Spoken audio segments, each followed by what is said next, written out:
छत्रपती संभाजीराजे व महाराणी येसूबाई साहेब यांच्या कन्या भवानीबाई यांचा जन्म 4 सप्टेंबर इसवी सन 1678 रोजी पिलाजी राजे शिर्के यांच्या शृंगारपूर येथील राजवाड्यात झाला. येसूबाई राणीसाहेब माँसाहेब झाल्या. छत्रपती संभाजीराजे आबासाहेब झाले. राजकुळात लाभाचे नातमुख जन्मास आले. भवानीबाई म्हणजे छत्रपती शिवाजी महाराज व महाराणी सईबाई राणीसाहेब यांची नात व छत्रपती संभाजीराजे व येसूबाई राणीसाहेब यांची ज्येष्ठ कन्या. छत्रपती संभाजीराजांच्या मृत्यूनंतर भवानीबाई या आपल्या मातोश्री येसूबाई राणीसाहेब व धाकटे बंधू शाहू महाराज यांच्याबरोबर औरंगजेबाच्या कैदेत होत्या. त्यांचे लग्न शंकराजी महाडिक यांच्याशी म्हणजे आपल्या आत्या अंबिकाबाई यांच्या मुलाशी झाले होते. अंबिकाबाई म्हणजे छत्रपती शिवाजी महाराज व सईबाई राणीसाहेब यांच्या धाकट्या बहीण. शहाजी राजांच्या स्वराज्याच्या कामात परसोजी महाडिक यांनी अत्यंत मोलाची कामगिरी केली. तेव्हापासून या घराण्याचा शिवशाहीशी संबंध आला. परसोजी महाडिक यांचा 7 मुलांपैकी हरजीराजे महाडिक यांना अनामिका उर्फ अंबिकाबाई यांना देऊन छत्रपती शिवरायांनी महाडिकांशी सोय केली होती.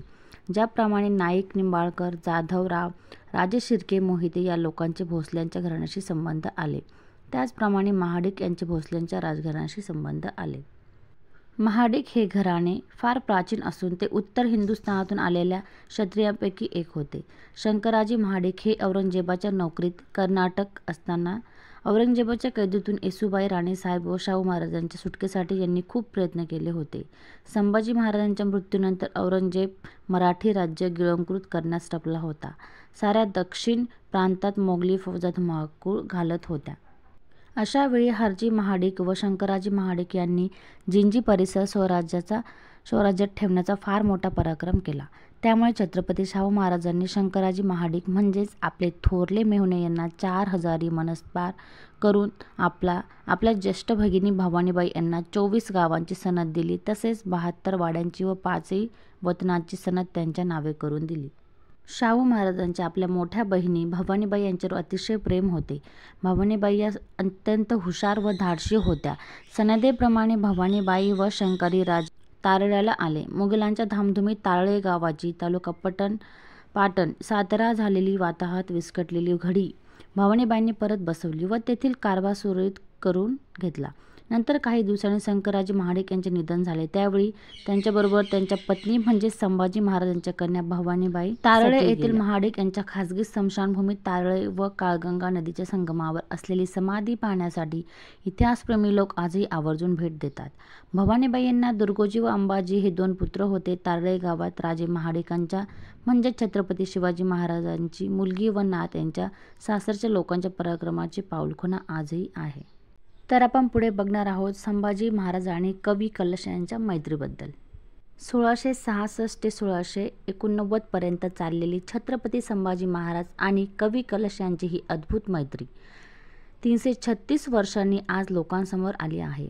कवी कलश जो एक कन्नौजी ब्राह्मण आणि देवी महाकालीचा भक्त होता, त्याने आपल्या जीवनाच्या सर्वोत्तम क्षणी संभाजी महाराजांसोबत एकता आणि विश्वासाचा आदर्श दिला. इतिहासकारांनी बखरकारांनी सर्वात जास्त अन्याय केलेली व्यक्ती म्हणजे कवी राज कलश. छत्रपती संभाजी महाराजांना अखेरच्या क्षणापर्यंत साथ दिलेल्या कवी कलशाची गेल्या काही वर्षापर्यंत बरीच बदनामी करण्यात आली. त्यांचा खरा इतिहास लोकांपर्यंत पोहोचू दिला नाही. हे कविराज कलश नेमके कोण होते? कवी कलश मूळचे उत्तर प्रदेशच्या कान्होजी ब्राह्मण यांच्या पूर्व आयुष्याबद्दल जास्ती माहिती नाही, पण काही ठिकाणी त्यांचा उल्लेख केशव भट्ट कबजी असा आढळतो. त्यामुळे हे त्यांचे नाव असू शकत. काही जणांच्या मते आग्र्याहून सुटकेच्या प्रसंगी महाराजांनी बालशंभूराजांना मथुरेत ठेवलं होतं, तेव्हा त्यांची एक कवी कलशाची पहिली ओळख झाली. मात्र याबद्दल अनेक मतांतरे आहेत. उत्तरेत औरंगजेब बादशाह बनल्यापासून रयतेवरील जुलूम वाढला होता. त्याने इतर धर्मांचा छळ सुरू केला, धार्मिक स्थळांची विटंबना केली. त्याच्या अन्यायाला कंटाळून अनेक विद्वान लोक दक्षिणेत येऊ लागले. त्यांना एकच आधार दिसत होता, तो म्हणजे शिवरायांनी स्थापन केले हिंदवी स्वराज्य. शिवरायांच्या राज्याभिषेकानंतर उत्तरेतून येणाऱ्यांचा ओघ सुरू झाला. छत्रपती शिवाजी महाराज विद्वतेचे भोक्त होते. त्यांनी या साऱ्यांना आधार दिला. त्यांच्या दरबारात कवी परमानंद होते. शिवाय उत्तरेच्या छत्रसाल राजाच्या दरबारातून आलेला कवी भूषण हा देखील शिवकाळातील महत्त्वाचा कवी होता. माँसाहेब जिजाऊंच्या संस्कारात वाढलेले संभाजी महाराज रणनीतीमध्ये कुशल होतेच, मात्र त्यांचा संस्कृत व फारसी भाषेचाही अभ्यास गाढा होता.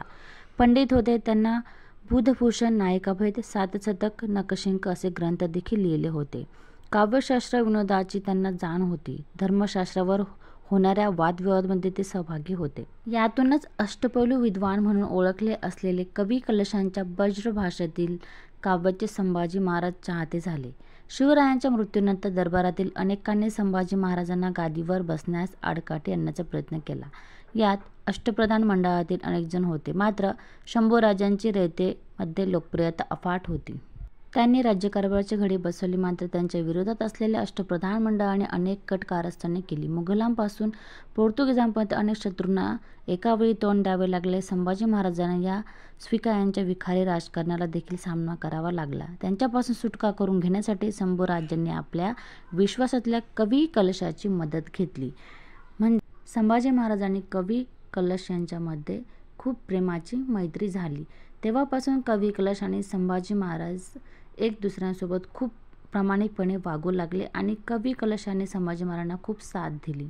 मित्रांनो, तुम्हाला व्हिडिओ आवडला असेल तर व्हिडिओला लाईक करा, शेअर करा आणि चॅनलला सबस्क्राईब करायला विसरू नका. पुन्हा आपण एका व्हिडिओमध्ये भेटू.